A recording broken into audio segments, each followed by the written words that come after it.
신작 소설을 시작하는 모양인데 그래도 기초적인 사실은 좀 확인하고 하시는 게 좋겠습니다.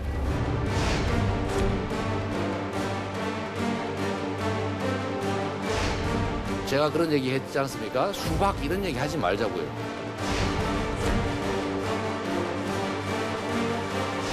결별을 하고 징계나 제지를 나서야지. 상대표가 그걸 돕지 못하면 리더십이 그 부족함을 스스로 자인하는 것인데 그러면 안 되겠죠.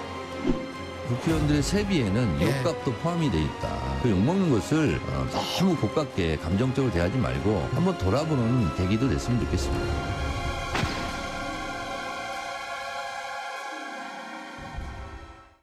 예, 이재명 대표가 정확히 21년 전 검사를 사칭해서 성남시에 전화를 했고 이 사건으로 이후 경기도지사 때 재판을 받던 도중에 당시 전화를 받은 인물에게 위증을 요구했다. 이게 바로 이른바 위증교사 의혹입니다. 검찰의 시각은 간명합니다. 일단 그것부터 한번 다시 짚고 가야 될 텐데 이재명 대표 당시 벌금 150만 원을 받았고 그런데 그로부터 16년 뒤에 본인이 경기도지사 토론회 때 거짓 해명을 했다. 이거 얘기로 재판에 넘겨지니까 이 브로커 A씨에게 수차례 전화를 했고 이 유리한 증언의 녹음 파일이 검찰이 입수했다. 근데 이 과정에 대가가 있다. 이게 검찰의 핵심인 것 같아요. 그렇죠. 지금 뭐 어제 검찰이 이제 영장을 기각했습니다만은 영장을 기각하면서 증거가 충분히 확보돼 있다는 이야기를 하고 있습니다. 예. 그 이야기는 아마 이제 녹취록 같은 거라든지 이것들이 이제 준비돼 있다는 뜻일 것이고요. 또 하나는 지금 이재명 대표가 한 번 전화했다는 뿐만 아니라 여러 차례 전화했다는 것이고 예. 이재명 대표 측의 당시 변호사가 이 A 씨를 직접 만나서 법원에 가서 어떤 할 증언들을 구체적으로 이야기해줬다는 것도 이제 정황이 좀 드러났거든요. 그렇다면 이거는 이 여러 가지 어떤 이 대가성 자체가 의심해 볼 수 있는 여지가 충분히 있는 게 아닌가라는 생각이 듭니다. 예. 왜냐하면 이 당시에 이재명 대표 입장에서 보면 이 네 가지 선거법 위반 혐의에 대해서 이거는 무죄를 받아야 본인의 정치 생명이 살아있는 굉장히 중요한 것이었거든요. 그렇다면 이재명 대표가 직접 전화해서 한 거라든지 또 변호사를 보내서 진술 내용에 대해서 여러 가지 이야기를 했다든지 그다음에 그 이후에 벌어졌던 여러 가지 어떤 대가성이 의심되는 7천만 원, 35억 원이라든지 이런 것이라든지 이런 것들을 종합적으로 볼 때는 충분히 그런 것들을 의심해 보면 하고 아마 이런 부분은 이제 앞으로 검찰이 이제 영장은 기각됐지만 증거를 확보하고 있기 때문에 추가적인 영장 청구나 아니면 이제 이재명 대표를 향한 위증교사 혐의에 대한 수사를 벌이지 않겠는가 그런 예상이 듭니다. 근데 알려진 보도에 따르면 이 부분입니다. 화면을 볼 텐데 이 A씨가 당시 재판을 앞두고 증인 출석 앞두고 이재명 대표 측 변호인과 만났습니다. 당시 상황이 기억 안 난다 했더니 질문 내용이 모두 사실이다. 내용대로 답하면 된다. 그럼 제가 예라고 답하면 되나요? 그렇게 하면 된다. 또 있습니다. 이재명 지사와 수차례 통화를 했다. 법정에선 한 번 통화했다고 말하라. 그러니까 이재명 대표가 직접 브로커 A씨에게 전화한 것 말고도 녹음 파일 말고도 실제로 이재명 대표 측의 변호인이 A씨에게 이런저런 말을 했다. 이게 좀 뒤늦게 알려졌거든요. 그러니까 저 기사가 맞다면 예. 그러니까 변호인이 이 증인 A씨라는 사람하고 변호 전략, 증언 전략을 짰다는 얘기가 되잖아요.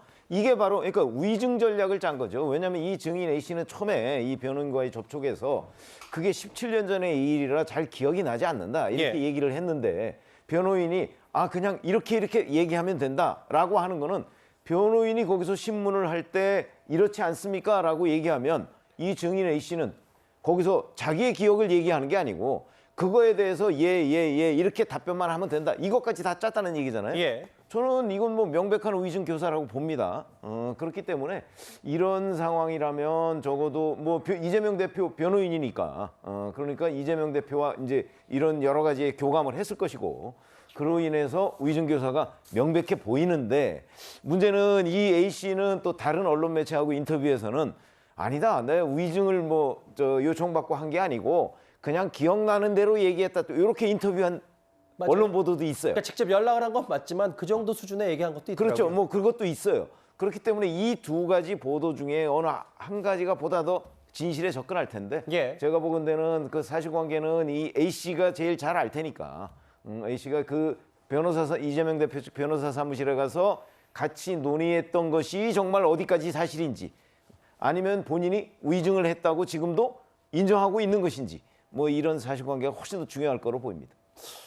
그러니까 이제 핵심 내용은 그거예요. 그러니까 재판 중에 이재명 대표가 직접 이 A 씨에게 몇 번 전화를 했고, 그게 뭐 전화든 문자 메시지든 연락을 취했고, 다음 화면.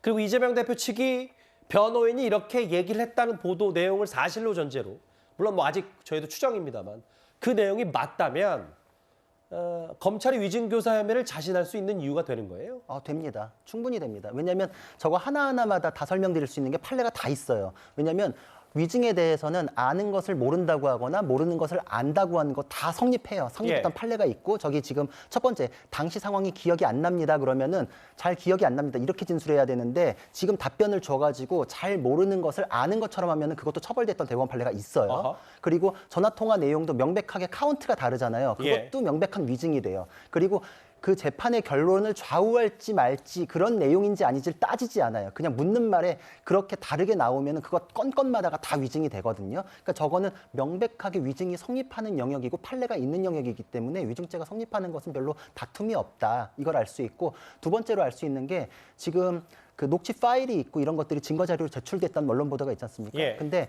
이거에 대해서 영장을 기각할 때 법원에서 보통 혐의가 성립이 안 되면 범죄 혐의에 대한 소명이 부족하다, 아니면 범죄 혐의 성립에 다툼이 있다, 이렇게 기각해요. 근데 예. 지금 그런 얘기 없잖아요.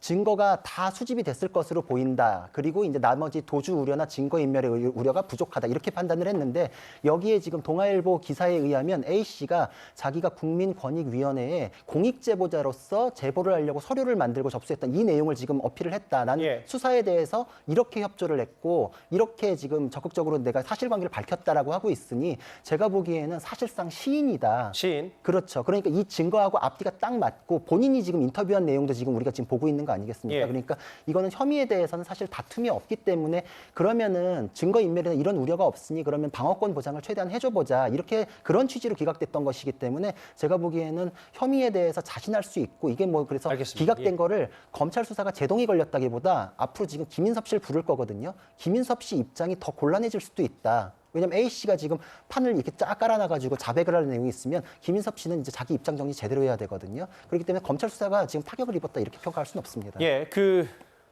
최재봉 교수님. 네. 근데 이제 이재명 대표 측의 반론.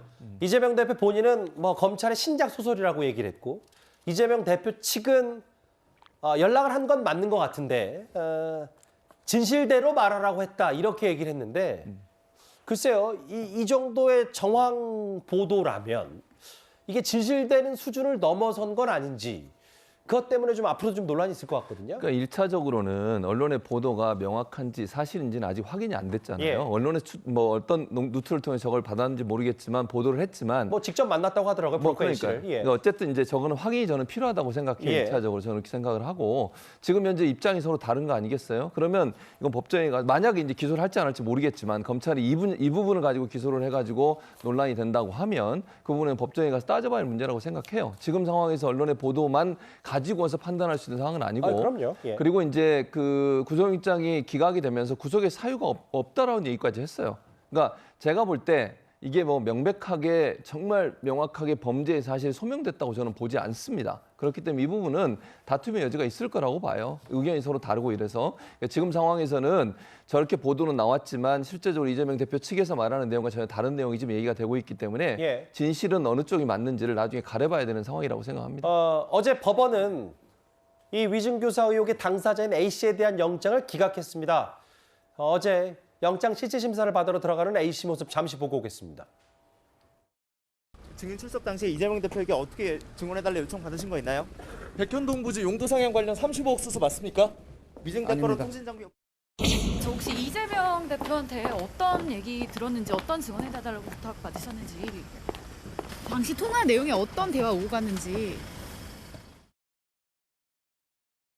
물론 뭐 아까 최진봉 교수 말씀처럼 다툼의 여지는 있겠죠. 다만 검찰이 구속을 안 한 이유, 그러니까 법원이 영장을 발부 안 한 이유는 객관적인 증거가 어느 정도 확보가 됐다. 구속 필요성이 부족하다. 결국은 이제 백현동 네. 이 개발 사업 관련해서 위증교사 의혹 빼고라도 이 브로커 A 씨가 그리고 35억을 수수한 혐의, 인허가 알선 혹은 뭐 중간에 정진상 전 실장이 있다는 의혹도 있으니까 네. 이런 부분들에 대한 검찰 수사의 동력은 떨어지지 않을 것이다. 이렇게 보면 되겠습니까? 근데 검찰이 사실은 이 A 씨에 대해서 청구했던 영장 그 내용, 혐의 내용을 보면요. 예. 그 상당히 근거가 있어 보여요. 저희들 눈에는. 근데 그 중에서 이제 백현동과 관련해서 김인섭 씨가 70억을 그 아시아 디벨로퍼로부터 받도록 돼 있었잖아요. 예. 그 중에 35억을 이 A 씨가 그 챙겼다. 이런 부분이 있는데 그 부분을 과연 그 어떻게 뒷받침할 증거가 있느냐 이런 부분이, 왜냐하면 그거는 이 A 씨가 아니라고 얘기를 하고 있거든요. 받은 적이 없다고 지금 얘기를 하고 있기 때문에 예. 아마 그런 부분에서 좀 부족한 것 아닌가 싶은 생각이 들고요.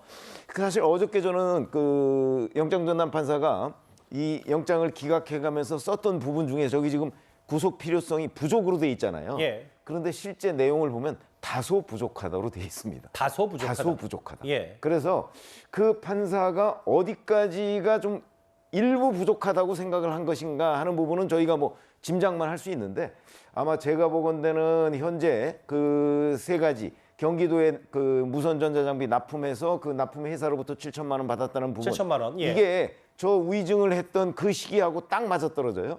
그다음에 백현동 35억 받았다는 부분은 그거로부터 시간이 좀 뭐 한 그 6개월 내지 1년 정도 이렇게 떨어져 있고요. 뭐 그것도 개연성은 있어 보이는데 그런 부분에 대한 검찰의 증거 뒷받침이 조금 부족했던 것 아닌가, 좀 예. 그렇게 보고 있고요.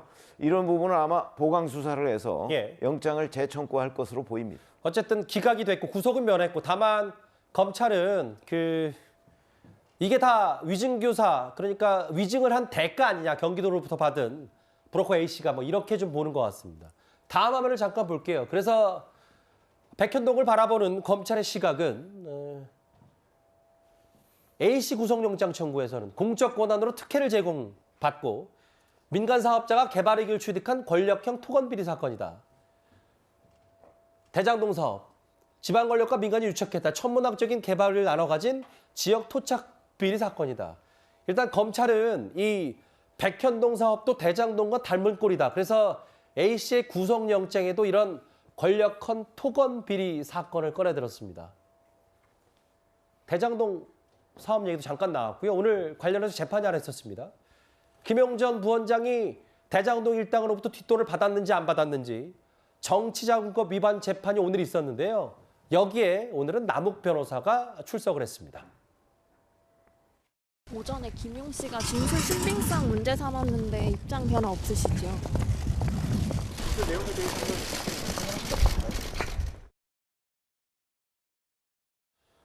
별 얘기는 없었고, 다만 오늘 남욱 변호사가 꽤 여러 가지 얘기들을 그 법정에서 증언했어요. 특히 첫 번째가 이재명 대표가 김만배 씨에게 많이 의지했다. 뭐 이런 주관적 평가를 곁들인 법정 진술을 좀 했더라고요. 네. 왜 그러냐면 이제 김만배 씨는 이제 법조 출입 기자를 오래 했습니다. 그리고 또 법조 출입 기자를 하면서 이 사업을 하다 보니까 돈이 많았잖아요. 그래서 법조계의 어떤 인맥이 굉장히 이제 탄탄하고 넓었어요. 뭐 저도 그런 이야기 많이 들었습니다. 김만배 씨 같은 경우에 이제 워낙 뭐 기사 안 쓰는 기자 이런 거 있거든요. 기사를 안 쓰면서 실적으로 이게 로비를 하고 다니는 뭐 그런 형태의 어떤 기자였는데, 그러다 보니 아마 법조계에 이제 고위 법관이라든지 그다음에 고위 검찰이라든지 이런 많이 알았다고 합니다. 근데 이재명 대표는 이제 유독 이 사건 관련된 이 구설이 많았습니다. 왜냐, 이재명 대표가 고소고발건이 굉장히 많았어요. 본인도 뭐 고소고발을 많이 하기도 하고 또 많이 받기도 했습니다. 특히 본인이 정치로 성장하는 과정을 보면 예전에 그 이 분당 파크뷰 사건부터 시작해서 끊임없이 사건과 관련된 이야기. 그래서 본인도 뭐 전과가 사범이지 않습니까? 예. 거기 또 본인도 뭐 소송도 많이 하기도 하고 본인 관련된 측근들이 구속되기도 하고 뭐 등등 했는데, 그럴 때마다 김만배 씨가 도움을 줬다는 거예요. 저 도움을 줘서 본인의 측근이었던 백모 씨라는 사람이 구속됐을 때 김만배 씨가 도움이 줘서 상당히 풀려나게 했던 뭐 그런 것도 있고. 그러니까 김만배 씨가 이 법조와 관련된 여러 가지 어떤 이 도움들을 주면서 관계를 형성해 왔던 그런 정황들을 이제 남욱 변호사가 이야기하고 있는 것 같아요. 예. 그래서 원래는 남욱 변호사가 추진했던 대장동 사업이 김만배 씨로 넘어갔던 그 과정. 본인은 사실은 이재명 대표는 한번 인터뷰할 때 만난 것밖에 없다라고 이야기를 하지만 예. 그 이후에 정진상 씨 등등 할 때 만배 형 대단해. 뭐 이런 이야기까지 이제 그동안 지순에 나왔지 않습니까? 그 이야기는 결국은 김만배 씨가 이재명 대표의 어떤 사법 리스크를 무마해주는 여러 가지 활동들을 했고 거기에서 이제 대장동 사업에 어떤 본인이 주도권을 가지게 되는 그런 연관관계들을 오늘 남욱 변호사가 단서를 제공해 준 것 같습니다. 김만배 씨에게 많이 의지했다 이재명 대표가. 그거 말고 오늘 좀 더 구체적인 법정 진술이 저겁니다. 일단 남욱 변호사의 증언 주장에 따르면 김용준 부원장이 뭐 뒷돈 받은 혐의로 지금 재판을 받고 있는데 들어갈 땐 빈손이고 나갈 땐 쇼핑백이 있었다. 또 하나 있나요? 예. 김용전 부원장이 유동규 전 본부장 사무실에서 돈 받아가는 걸 목격했다. 최근에 저 얘기까지 했는데 구자능 변호사님. 최근에 정민용 변호사도 아예 직접 본 건 아니고 이제 뭐 실루엣이라고 하나요? 뭐 얼핏 봤는데 김용전 부원장이 그 사무실 왔다 간 이후로 1억이 없어졌더라라고 했는데 저에게 남욱 변호사도 비슷한 얘기를 하네요. 그러니까 그 돈을 가져가는 걸 목격했다 이 얘기를 했습니다. 그렇죠. 그래서 관련자들의 증언이 각자 나왔는데도 각자의 경험이 일치되고 있기 때문에 굉장히 신빙성이 높은 것입니다. 뇌물이라는 거 은밀하게 주니까 자기 관련자들 그리고 돈을 만들어준 사람들밖에 모르는 내용인데 각기 진술한 내용, 지금 증언으로 하는 내용은 검찰에서도 각기 조사받을 때 다 했던 내용을 되풀이하는 것이거든요. 예. 그래서 신빙성이 배가 될 뿐만 아니라 지금 유일하게 김용 씨가 주장하는 거는 내가 위법인 거 아는데 그럴 리가 있겠느냐. 이건 그냥 하나마나한 얘기고 두 번째로는 공소사실이 제대로 특정되지 않았다. 이게 날짜에 대해서 뭐 제대로 딱 날짜를 찝지 못한 거 이걸 얘기하는데 대법원 판례에 이게 있어요. 증례자, 그러니까 돈을 준 사람들이 일치해가지고 얘기하는 거에 대해서 이 사람을 음해할 의도라는 게 없다면은 대단한 신빙성이 부여가 된다. 그리고 그 날짜를 특정하지 못하는 것에 대해서도 사례가 있어요. 그래서 기억의 불분명성으로 인해서 그렇게 되는 것은 어쩔 수 없는 것이고 당연한 것이다라고 했기 때문에 그걸 크게 문제 삼지 않거든요. 예. 그래서 이런 정황이 일치되고 그때 당시에 무슨 목적이 일관된 게 있었는가, 줄만한 상황에서 얼마를 구체적으로 준 거에 대한 진술이 일치하는가, 이게 나오면 사실 뇌물죄는 입증이 거의 끝나가는 상황입니다. 예. 저는 오늘 남욱 변호사의 증언이 굉장히 중요하다고 생각을 하거든요. 예. 일종의 지금까지 남욱 변호사는 김만배 씨로부터 들었다, 뭐 유동규 씨로부터 들었다, 뭐 이런 얘기들을 주로 했어요. 예. 근데 이건 누구한테 들었다는 얘기는 법정에서 증언으로서 별 효력이 없다고 저는 보는데 그냥 정황 증거 정도고. 근데 오늘 얘기는 그게 아니고 자기가 봤다는 거거든요. 그리고 아까 말씀하셨던 정민용 변호사가 그 유원홀딩스에서 김용 씨가 1억 원을 받아갔다는 부분, 이거하고 다른 돈이에요, 저게. 예. 그러니까 2021년 2월 4일이라고 날짜까지 특정했어요. 2월 4일에 본인이 유원홀딩스에 갔는데 그때 1억 원을 받아갖고 무슨 쇼핑백, 꽃 그림이 그려져 있는 쇼핑백을 받아갔다, 이런 얘기거든요. 예. 그걸 본인이 봤다는 거고, 정민용 변호사가 1억 원 얘기하는 거는 2021년 4월 말이나 5월 초에 유원홀딩스, 장소는 똑같아요. 거기서 김용 씨가 받아갔다는데 그거는 쇼핑백이 없어진 것만 봤다는 거거든요. 그렇죠. 근데 맞아요. 저거는 남욱 변호사가 쇼핑백을 들고 가는 걸 봤대요. 그래서 현금인 것으로 안다. 왜냐면 그 전에 예. 정민용 변호사한테 김용이 돈 받으러 온다, 이런 얘기를 들었고, 그다음에 쇼핑백에 뭔가를 채워서 가니까 당연히 현금이다, 이렇게 생각을 했다는 거거든요. 그래서 저는 오늘 남욱 변호사는 본인이 직접 목격했다는 걸 지금 법정에서 진술을 하고 있기 때문에 예. 굉장히 중요한 김용의 정치자금법 재판에서 하나의 전기가 될 것이다, 이렇게 생각합니다. 분기점이다. 그럼 반면 그 최진봉 교수님, 이게 사실은 유동규 전 본부장 측의 증언이 있을 때마다 혹은 뭐 정미영 변호사 얘기할 때마다 김용 전 부원장 측이 이거였거든요. 유동규 전 본부장 증언밖에 없지 않냐, 진술밖에. 혹은 아니 어떻게 돈을 건네줬다는 사람이 날짜도 특정하지 못하냐. 그래서 재판부도 좀 날짜를 좀 구체적으로 특정해라라고 했는데 오늘 저 남욱 변호사 저 말, 쇼핑백 왔다 갔고 직접 목격했다라는 증언은 그동안의 얘기와 유 전 본부장의 단순 진술과는 조금 더 구체적으로 날짜가 측정이 됐다면 김용 전 부원장에게는 치명타가 되는 건 아닌지 어떻게 보세요? 그러니까 일단 이제 그러고 나면 김용 부원장 측에서 그 날짜에 어떤 일이 있었는지를 본인이 또 밝힐지를 지켜봐야 한다고 예. 생각해요. 아직은 제가 그 얘기는 듣지 못했고요. 그러니까 예를 들면 알리바이가 성립될 수 있는 무슨 일이 있었는지, 정말 갔는지 하는 부분에 이제 증거로 제출이 돼야 되겠죠. 그리고 일단 남욱 변호사의 말이 본인이 봤다고 얘기하지만 그걸 100% 신뢰할 수 있는 상황은 아니에요. 왜냐하면 남욱 변호사는 예전과 지금 입장이 완전히 바뀐 상태이기 때문에 일단 다른 추가적인 증거가 저는 있어야 된다고 생각합니다. 그러니까 단순히 남욱 변호사가 봤다라고 얘기하는 걸 100% 믿을 수 있는 상황은 아니라고 보여지고요. 검찰이 추가적으로 정말 남욱 변호사가 봤다는 게 진실이라고 하는 것에 대한 추가적인 증거가 저는 있어야 된다고 생각을 해요. 왜냐하면 의견이 서로 충돌되고 있는 상황이기 때문에 한 사람의 의견만 듣고 그걸 받아들일 수는 없는 거 아니겠어요? 그래서 추가적인 물증이 확립돼야 한다고 저는 보고 아마 유동규 씨하고 남욱 변호사는 입장이 지금 같은 것 같고 김용 전 부원장 같은 경우는 입장이 다른 상황이기 때문에 예. 두 사람 간의 갈등 요소에서 과연 그럼 누구 말이 더 진실성이 있냐에 대한 증거가 예. 누가 더 잘 제시하느냐가 중요하다고 생각합니다. 이게 지금 김용 전 부원장 정치자금법 위반 재판과 별개로 오늘 비슷한 취지의 얘기 남욱 변호사가 김용 전 부원장이 유동규 전 법무장한테 받은 자금 일부는 김만배 씨 돈이다. 유동규 전 법무장이 이재명 대표의 경선 자금 20억까지 요구했다. 그러니까 이게 조금 더 나가서 이재명 대표와 연관 있는 이제 법정 진술이기 때문에 근데 그 돈이 김만배 씨 돈이다. 어떤 의미입니까? 사실 이제는 이재명 대표까지 올라갔다. 확실히 다 드러났다. 사건 구도는 이제 다 나왔다. 이렇게 평가할 수 있거든요.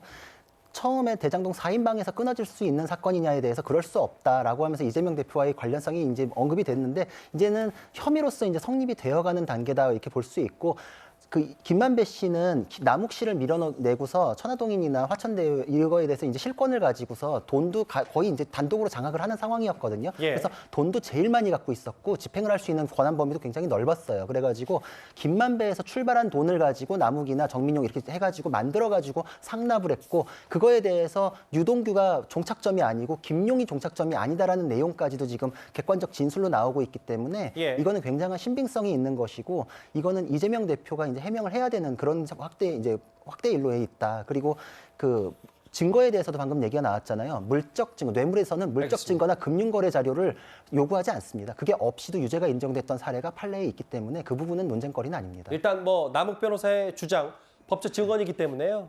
예. 한번 살펴봤습니다.